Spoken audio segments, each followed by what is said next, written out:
ayer en las efemérides estuvimos mencionando a la gran grosa de María Elena Walsh. Entonces tenía que venir hoy. Si alguien se merecía este lugar, era ella.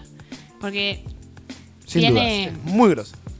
De todo, no sé. Este programa termina 11:30 con todo lo que tengo para Hablando decir. de María Elena Walsh. Feminismo, convicción y militancia son algunas de las palabras que hemos encontrado para definir a la artista argentina que brilló y brilla también ya después de una década de su fallecimiento. Para poner un poco de datos históricos, María Elena Walsh nació el 1 de febrero de 1930 en Ramos Mejía, provincia de Buenos Aires, hija de Enrique Walsh y de Lucía Monsalvo. Tenía 4 hermanos varones mayores, hijos del primer matrimonio de su padre, y una hermana menor que era 5 años menor que ella. Como todo niñe de clase media de esa década, Walsh se formó entre dos ámbitos bastante opuestos. Por un lado, los rigores de una escuela cada vez más autoritaria, y por otro, una gran libertad en su hogar. Por lo que, debido a esa libertad, nadie se sorprendió cuando, llegado el momento de elegir el colegio secundario, María Elena prefirió la célebre Escuela de Bellas Artes Manuel Belgrano en el centro de Buenos Aires, pero lo que sí sorprendió fue que desde los 14 años ya comenzara a publicar poemas en medios importantes como El Hogar o el diario La Nación, y también en lugares muy selectos como los que manejaban Jorge Luis Borges o por ejemplo la revista Sur que dirigía Victorio Campo, obras que contribuyeron a consagrarla como una de las voces más intensas y originales de su generación, aun cuando era muy joven, con toda la carga que tenía ser mujer y tener 15 años por allá por los 50. Su primer libro, Otoño Imperdonable, de 1947, deslumbra todavía por el trágico lirismo y su destreza en el manejo de las formas de la poesía clásica. Pablo Neruda, por ejemplo, un reconocidísimo escritor, estuvo entre sus primeros lectores entusiastas. Y Juan Ramón Jiménez, quizás el más grande poeta contemporáneo de la lengua española, la conoció en su visita a Buenos Aires y le invitó a pasar una temporada en Estados Unidos, en un gesto como de generosidad que tuvo con ella sola, no es que lo hacía con muchos artistas. Entonces ella estuvo viviendo junto al maestro y a su esposa varios meses en ese país que fueron bastante decisivos para su formación. De vuelta en Buenos Aires, Walsh publicó un nuevo libro, Baladas con Ángel, en 1951, y tras un breve periodo en que dio clases de inglés, abrumada por la situación política y como la idea de que el futuro fuera siempre igual, como quien dice aburrida podría ser la palabra, decidió lanzarse a la aventura de emigrar a Europa. No lo hizo sola, lo hizo con una amiga tucumana, Leda Valladares, también poeta, que por entonces vivía en Costa Rica. Durante el viaje a Europa formaron el dúo vocal Leda y María, dedicado mayoritariamente a cantar canciones tradicionales del noroeste argentino. En 1954 hacían varietés donde alternaban con genios de la canción poética, y allí María Elena Walsh comenzó a escribir sus primeros poemas para niños que musicalizaba casi naturalmente, les salía solo, ella decía. Las canciones infantiles de Walsh remiten al recuerdo de lo que su padre le cantaba de pequeña, y por eso, debido a esa nostalgia, regresaron en 1956 al país. Después de unos meses de viaje por las provincias del sur y del norte de nuestro país, Leda y María se instalaron en Buenos Aires, actuaron en teatro, televisión y grabaron sus 3 mejores discos.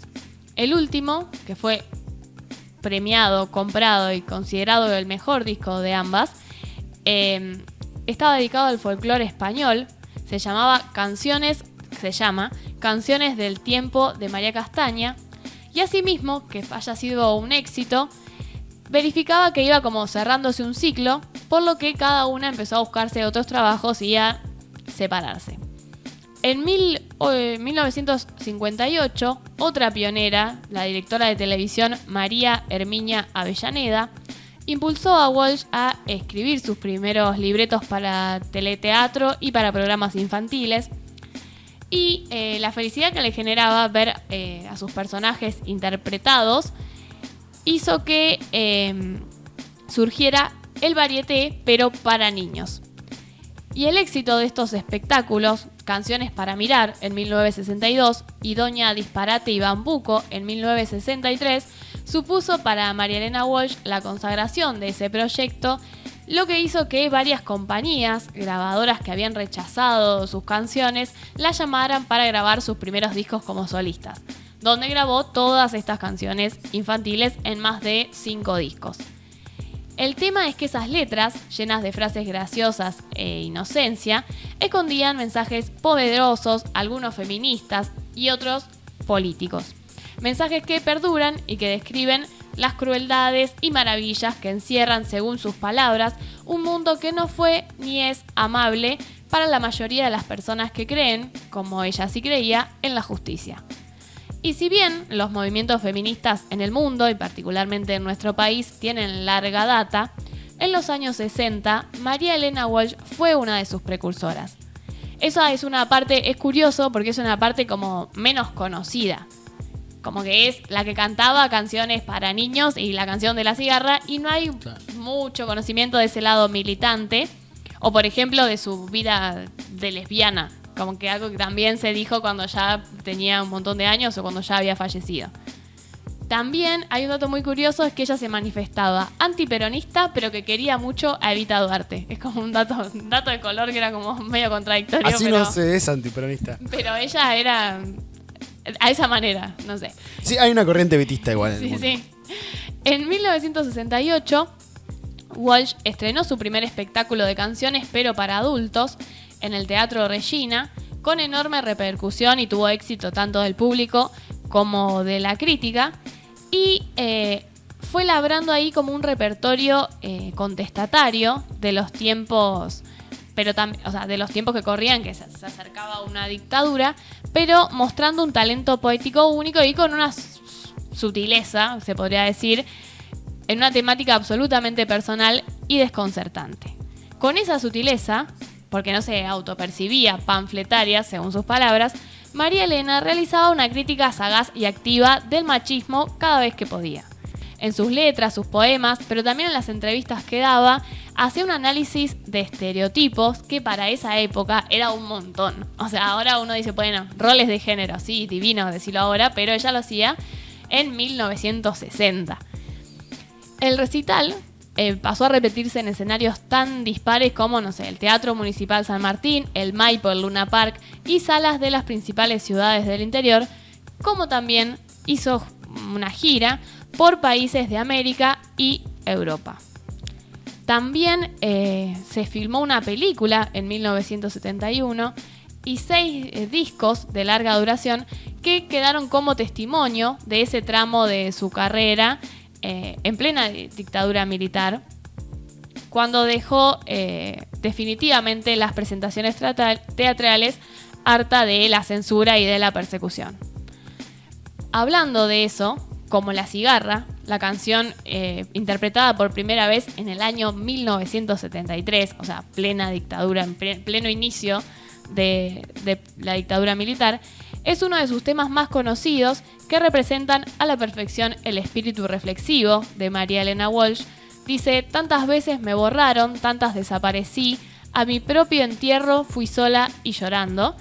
Y eso sostiene una de las frases más célebres de esta canción, que ella compuso quizás pensando en las vicisitudes de la vida artística, pero en esa época, a 3 años de que comience la brutal y última dictadura en nuestro país, la letra fue reinterpretada por sus oyentes, donde en la Argentina la palabra desaparecer hizo eco de una década bastante dolorosa, y como La Cigarra se volvió un himno de resistencia cantado por Mercedes Sosa, León Gieco, Sandra Mianovich, entre muchísimos otros artistas. Durante la última dictadura, refugiada en el periodismo escrito y en lo peor de los años de dictadura, escribió artículos como el célebre Desventuras en el país Jardín de Infantes, que le ganó la admiración de la ciudadanía por su coraje cívico, y también escribió varias crónicas de viajes por Europa y América, junto con la fotógrafa Sara Facio, compañera de muchos otros proyectos y también Su novia. su novia. Podríamos decirlo, en su momento era su compañera de proyecto, pero ya después se supo que no era solo eso. Bueno, mucho. Una cosa es ser compañero de proyecto y otra cosa es andar de novio. Pero si escribís en contra de la dictadura, en plena época de dictadura, y encima te animás a decir que sos lesbiana, ya era como que pobrete. No, ya era una banda. Entonces, como que bueno, ella decía compañera de proyectos hasta que se supo la verdad. La recuperada democracia también le permitió expresar sus ideas por televisión, donde creó una emisión junto a Susana Rinaldi y la que ya habíamos mencionado, María Herminia Avellaneda, que se llamaba La Cigarra, quizás un poco en honor a todo lo que veníamos ya contando. Y más allá de un sinfín de textos escritos para la televisión o por encargo de otros compositores como, no sé, Chico Novarro, Lito Vitale, Jairo, María Elena Walsh no dejó de engrosar la lista con obras literarias tan importantes como Novios de Antaño, en 1991, una novela autobiográfica sobre la niñez en tiempos de la década infame, absolutamente impar por la densidad de su escritura y su falta de autocompasión. Tampoco abandonó la infancia, en el sentido de abandonó a su público infantil, y presentó otras novelas, muy conocida, Manuelita, ¿a dónde vas?, y Cuánto cuento, en el año 2004. O sea, arranqué contando en 1940 y 2004 es como hace nada. Los cuentos con los que se criaron, no sé, los adolescentes de esta época. En 2008 publicó en forma de libro por primera vez la versión teatral original de Canciones para mirar y Doña Disparate. Y también cabe mencionar, porque era una grosa, pero también que en vida, desde 1947 y post-mortem, recibió innumerables reconocimientos, homenajes y premios, tanto en Argentina como en el extranjero. Fue nombrada ciudadana ilustre de la Ciudad de Buenos Aires, doctor honoris causa de la Universidad de Córdoba, tiene el premio Conex de platino y de honor en letras. Incansable. Tengo una lista acá que es como 35 premios de todos los que recibió. También tiene el premio de honor del Fondo Nacional de las Artes, ese fue uno de los últimos que recibió. Falleció en Buenos Aires el 10 de enero, por eso ayer la nombrábamos, de 2011, hace relativamente poco, hace muchos años, pero relativamente poco, y sus restos reposan en el Panteón de Sadaic, en el cementerio de Chacarita.